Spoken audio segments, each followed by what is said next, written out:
আর গৌরীকে চোখ বড় বড় করে বলে, নাও খাও। গৌরী বলে, আপনি যখন এনেছেন খেতে তো হবেই, তবে একটা কথা জানেন ভাইয়া, আমি পান না খেলেও আপনাকে দেওয়া ওয়াদা ঠিকই পূরণ করতাম। আপনার জন্য কত রক্ত ঝরিয়েছি, আপনার সাথে তো আমার রক্তের সম্পর্ক হয়ে গেছে। গৌরী বলে, আপনি নিশ্চিন্তে বাসায় যান, আপনার কাজ হয়ে যাবে। যাওয়ার আগে পুষ্কার রেগে বলে, কাজ একদম নিখুঁত ভাবে করবে, একটুও যেন এদিক সেদিক না হয়। গৌরী আশ্বাস দিয়ে বলে, বিশ্বাস রাখেন, কোনো ভুল হবে না। গৌরী পুষ্কারকে গাড়িতে উঠিয়ে বলে, কাল সকালে সুখবর পেয়ে যাবেন, আর এইবার কিন্তু দামি পুরস্কার দিতে হবে। পরদিন ডিউটিতে যাওয়ার আগেই নাস্তা করতে করতে সন্দীপ সানভিকাকে বলে, কুলদীপ এখন ডিএম হয়ে গেছে, সবকিছু উলটপালট করে দিচ্ছে, তোমার বাবার সব ব্যবসা বন্ধ করে দিচ্ছে। সানভিকা বলে, কুলদীপ তো এসেছেই বদলা নিতে। সন্দীপ বলে, ঠিক আছে, কিন্তু অনেক বড় কিছু হতে পারে, পরিস্থিতি তেমন একটা ভালো মনে হচ্ছে না, তুমি কথা বলে দেখো, বুঝিয়ে দেখো, হয়তো কোনো কাজ হলেও হতে পারে। সানভিকা স্পষ্ট ভাষায় বলে, না, একদমই না। সন্দীপের কথা না বাড়িয়ে চলে যায়। এদিকে রাজা দিল্লি চলে যাবে, তাই কুলদীপকে ডাকে। তখনই মালা পথে খাওয়ার জন্য খাবার প্যাক করে দেয়। কুলদীপ নিচে আসলে বাইরে এসে খালুর কাছ থেকে যার অনুমতি নিয়ে বলে, দিল্লিতে পানি জমে গেছে,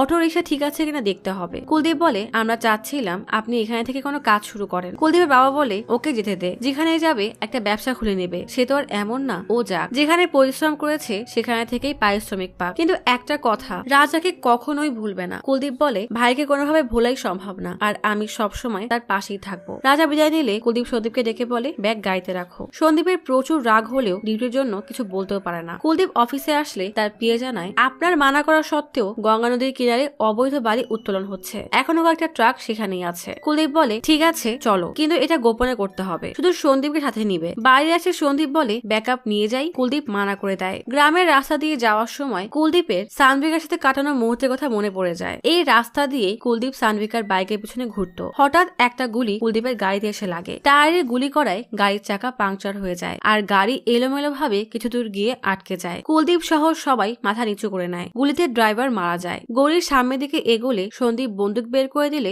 একটা বন্দুক কুলদীপ নিয়ে নেয়। কুলদীপের উপর হামলার খবর পেয়ে দাদ্য প্রচুর রেগে যায়। তার মেয়ে জামাইয়ের উপরে হামলা, সাথে সাথেই দলবল নিয়ে বেরিয়ে পড়ে। এদিকে গৌরী তার দল নিয়ে চারপাশ থেকে কুলদীপের গাড়ি ঘিরে ফেলে। গাড়ির ভিতরে দেখে কেউই নেই। গৌরীর মাথা কাজ করা বন্ধ করে দেয়। কোথায় গেল কুলদীপ? হঠাৎ গৌরীর এক লোকের গায়ে গুলি লাগে। পেছনে তাকিয়ে দেখে কুলদীপ কেল্লার দিকে দৌড়াচ্ছে। গৌরী তার দলবল নিয়ে সেদিকেই দৌড়ায়। কুলদীপ ভেতরে এসে পজিশন নিয়ে নেয়। গৌরী ভেতরে এসে কাউকে না পেয়ে শূন্যে গুলি চালাতে থাকে। দেওয়ালের আড়াল থেকে কুলদীপ গুলি চালায়। এরপরে শুরু হয় গোলাগুলি। একে একে গৌরীর দলের লোকের সংখ্যা কমতে থাকে। শেষে গৌরী আর একজন বেঁচে থাকায় গৌরী সেখান থেকে পালিয়ে যায়। কুলদীপ ছাদে উঠে গুলি চালায়, কিন্তু নিশানা মিস হয়ে যায়। তখনই সেখানে পুলিশের ব্যাকআপ টিম আর দাদ্য চলে আসে। এসব দেখে দাদ্য চিৎকার করে বলে, এই হামলা যেই করাক না কেন, আমার হাত থেকে সে রক্ষা পাবে না, সবাইকে মেরে ফেলবো। এভাবে কেউ লুকিয়ে বদলা নেয় নাকি? এখনই তো শুরু হবে আসল খেলা। উকিল পান্ডে চৌহানকে কল দিয়ে বলে, যেখানে থাকেন না কেন এই শহর ছেড়ে পালান, ডিএম এর উপরে হামলা হয়েছে, আপনার আর আপনার ভাইয়ের নামে কেস ফাইল হয়েছে, পুলিশ হন্যে হয়ে আপনাদেরকে খুঁজছে।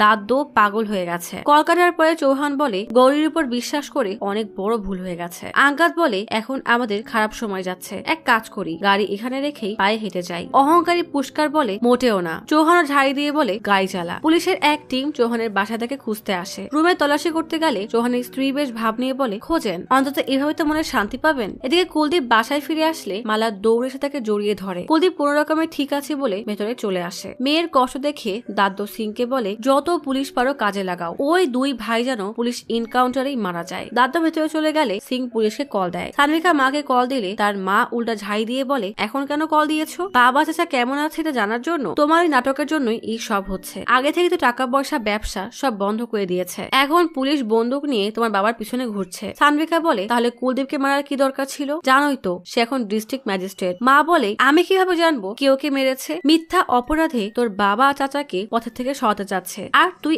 এখনো কুলদীপের পক্ষে কথা বলছিস? তোকে তো আমি জন্ম দিয়েই ভুল করেছি। তোর জন্ম হওয়ার পর থেকে আমি আর মা হতে পারিনি। দেখ, ফোনটা রেখে দে, আমার অনেক রাগ হচ্ছে। যদি উল্টাপাল্টা কিছু বলে দেই তাহলে জীবন ভর পস্তাবি, বলেই কল কেটে দেয়। এদিকে পুলিশ তন্ন করে গ্রামের সব জায়গায় পুষ্কার আর চৌহানকে খুঁজে বেড়ায়। রাত কেটে যায়, কিন্তু কোথাও খুঁজে পাওয়া যায় না। পরের দিন সকালে কুলদীপ ডিআরজিকে কল দিলে ডিআরজি বলে, খুব তাড়াতাড়ি পেয়ে যাবো। ভেতরে এসে টিমকে বলে, দ্রুত রেজাল্ট চাই। কুলদীপের পিএ বলে, চিন্তা করবেন না, একটা জায়গাও আমরা বাদ দিব না। চায়ের দোকানে গৌরী তার লোকদের সাথে বসে আড্ডা দিচ্ছে। তখনই হঠাৎ এক লোক এসে তার মাথায় বন্দুক তাক করে বলে, জরুরি কথা আছে, চলো। গৌরী বাধ্য হয়ে তাদের সাথে চলে যায়। রাতে খাবার টেবিলে কুলদীপ প্রচুর রেগে দাদ্যকে জিজ্ঞেস করে, আমি বুঝতে পারলাম না যে পুলিশের কাজটা কি, তারা আসলে কি করছে। কেউ এখনো দুই ভাইয়ের খোঁজ বের করতে পারেনি। দাদ্য বলে, ওদের অবস্থা এমনি নাজেহাল। ওরা কিছু করুক না করুক আমি ওদের দুজনকে বেঁচে ফিরতে দিব না। বাবার মুখে এমন কথা শুনে মালা বলে, বাবা তুমি সব কেমন কথা বলছো? দাদ্য উল্টা রেগে বলে, তোমার স্বামীর উপর অ্যাটাক করলো, সামনেই ওদের জামাই সন্দীপ বসা ছিল, তার কিছুই হলো না, অথচ ড্রাইভার মারা গেল। তোমার কি মনে হয় এসব কার কাজ হতে পারে? কুলদীপ বলে, আমি ওদের মারতে চাই না, ওদেরকে আইন সাজা দিবে। অ্যাটেম্প টু মার্ডার কেসে দুজনের আজীবনের জেল হবে। দাদ্য রিটকারি করে বলে, তোমার কি মনে হয় ওরা একবার জেলে গেলে আর কোনোদিনও বের হতে পারবে না?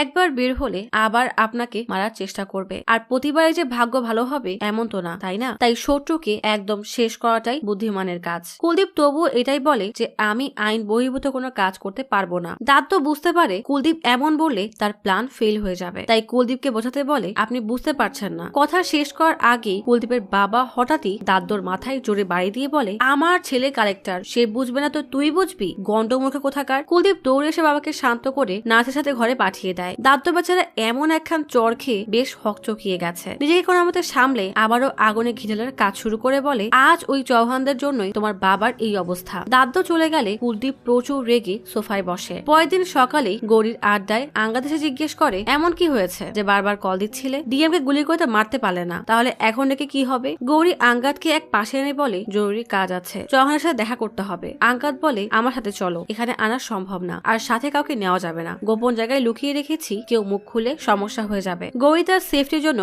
লুকিয়ে একটা বন্দুক নিয়ে নেয়। আঙ্গাত বাইকে করে গৌরীকে আনলে গৌরী বলে, কেউ তো বিশ্বাসই করবে না যে চৌহানের মতো মানুষ এমন জায়গায় লুকিয়ে থাকতে পারে। আঙ্গাত হুট করে এসে গৌরীর জামার ভিতর থেকে বন্দুক নিয়ে সরিয়ে রাখে। গৌরী মনে মনে ভয় পেলেও নিজেকে স্বাভাবিক রেখে চৌকিতে বসতেই চৌহান বলে, এই পান তোমার জন্য আনিয়েছি, নাও খেয়ে নাও। গৌরী বুঝে যায় পানে কিছু তো মেশানো আছে, তাই বাহানা করে বলে, আমি আজ উপোস রেখেছি, কোনো কিছু খাওয়া মানা। চৌহান পুষ্কারের দিকে তাকালে পুষ্কার রেগে গৌরীকে বলে, ভাই যখন বলেছে তখন তোমাকে তো খেতেই হবে, বলে আঙ্গাতকে রেখে জোর করে গৌরীর মুখে পান দিয়ে দেয়। গৌরী পান ফেলে তেরে বন্দুক নিতে গেলে আঙ্গাত আর পুষ্কার তাকে চেপে ধরে। হাতাহাতির মধ্যেই চৌহান বলে, তা মন্দির সাথে মিটিংটা ভালোই ছিল তাই না? গৌরী ভয়ে মাথা নিচু করলে তার সেদিনের কথা মনে পড়ে যায়। সেদিন দাদ্যর লোক তাকে জোর করে উঠিয়ে দাদ্যর কাছে নিয়ে গিয়েছিল। দাদ্য প্রচুর রেগে গৌরীকে জুতা দিয়ে পিটিয়ে বলে, তোর এত সাহস যে তুই আমার জামাইয়ের পর গুলি চালাস? গৌরী তার প্রাণ ভিক্ষা চেয়ে বলে, আমি অনেক বড় ভুল করে ফেলেছি, দয়া করে আমাকে জানে মারবেন না, আপনি যা বলবেন আমি তাই করব। দাদ্য বলে, যারা কুলদীপকে মারতে চেয়েছিল তাদের এবার তুই গুলি করে মারবি, আর এই কাজ করতে পারলে যত চাইবি তত পাবি। গৌরী চৌহান আর তার ভাইকে মারার শর্তে রাজি হয়ে বের হয়ে যায়, আর এই কথা চৌহান জানা মাত্রই তাকে ধরে এনেছে। এরা সব বুঝে গেছে। বুঝতে পেরে গৌরী পুষ্কার আর আঙ্গাতকে ধাক্কা দিয়ে দৌড়ে পালায়। পেছন থেকে পুষ্কার গুলি করতে গৌরীর নিথর দেহ মাটিতে পড়ে যায়। এই খবর পাওয়ার সাথে সাথে দাদ্য বেশ চিন্তায় পড়ে যায়। সকালে নাস্তার সময় মালা কুলদীপকে জিজ্ঞেস করে, আজ চৌহানদের বাসায় রেড হবে তাই না? আচ্ছা, এসব করাটা কি খুব জরুরি? কুলদীপের শান্ত ভঙ্গিতেই বলে, ওই বাসায় আমাদেরকে পশুর মতো মারা হয়েছিল, তাই ওই বাসায় এক একটা সুইও আমি উঠিয়ে নিব। মালা বলে, একটা কথা বলি, যদি পারেন এসব ভুলে যান আর আমার বাবা থেকে দূর হয়ে যান। কিন্তু কে শোনে কার কথা? কুলদীপ অভিমন্যুকে গাড়ি বের করতে বলে বেরিয়ে যায়। চৌহানের বাসায় ততক্ষণে রেড শুরু হয়ে গেছে। কুলদীপ আসতেই তার সেদিনের সেই অভিশপ্ত দিনের কথা মনে পড়ে যায়। কতটা অপমান হতে হয়েছিল তাকে আর তার পরিবারকে, অথচ আজ সে সম্মানের সাথে এই বাসায় ঢুকেছে। এই বাসার মান মর্যাদা সব ধুলোয় মিশিয়ে দিয়ে বাসার প্রত্যেকটা জিনিস ছিন্ন ভিন্ন করা হচ্ছে, যেমনটা করা হয়েছিল তাদের সাথে। হঠাৎ একটা জিপ এসে থামলে সানভিকা নেমে বাংলোতে আসে। কুলদীপের আজও সেই কথা কানে বাজে। সানভিকার একটা মিথ্যা কথা তার পুরো পরিবারের ভাগ্য বদলে দিয়েছিল। সেদিন সানভিকা তাদের সত্যটা মেনে নিলে কুলদীপের জীবনে সেই ঝড় আসতোই না, যে ঝড়ে তার বোন আর মাকে আজীবনের জন্য হারাতে হয়েছে, আর বাবা সে জীবিত থেকেও অর্ধমৃত। কুলদীপ সানভিকাকে দেখে বলে, এই বাসার সব যেন নিয়ে যাওয়া হয়, কিছুই যেন বাদ না পড়ে। বলেই প্রচন্ড ঘৃণা নিয়ে সানভিকার দিকে তাকিয়ে বের হয়ে যায়। সানভিকাও প্রচুর রেগে তার দিকে তাকিয়ে বাসায় ঢোকে। কুলদীপ চলে গেলেও তার দিকে ভয়ানক দৃষ্টিতে তাকিয়ে থাকে। প্রতিশোধের এই খেলা হতে চলেছে আরো ভয়ানক, কারণ শেষে সানভিকা এসে বুঝিয়ে গেছে সে আর এখন চুপ থাকবে না। না জানি সানভিকা কুলদীপের জীবনে নতুন আর কোন ঝড় নিয়ে আসবে। আর তাই আপনার সাথে আমাকেও অপেক্ষা করতে হবে পরের এপিসোডগুলোর জন্য। আশা করি খুব জলদি পেয়ে যাব।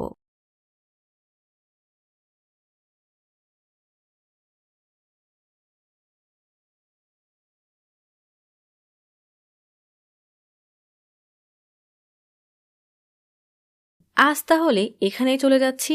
শীঘ্রই ফিরবো নতুন অথবা পুরাতন ইউনিক কোনো মুভির গল্প নিয়ে। ফিরে আসা পর্যন্ত লাইক, কমেন্ট এবং সাবস্ক্রাইব করে অচিরার গল্পসপের সাথেই থাকুন। পাশে থাকা বেল আইকনটি ক্লিক করে রাখুন। দেখা হবে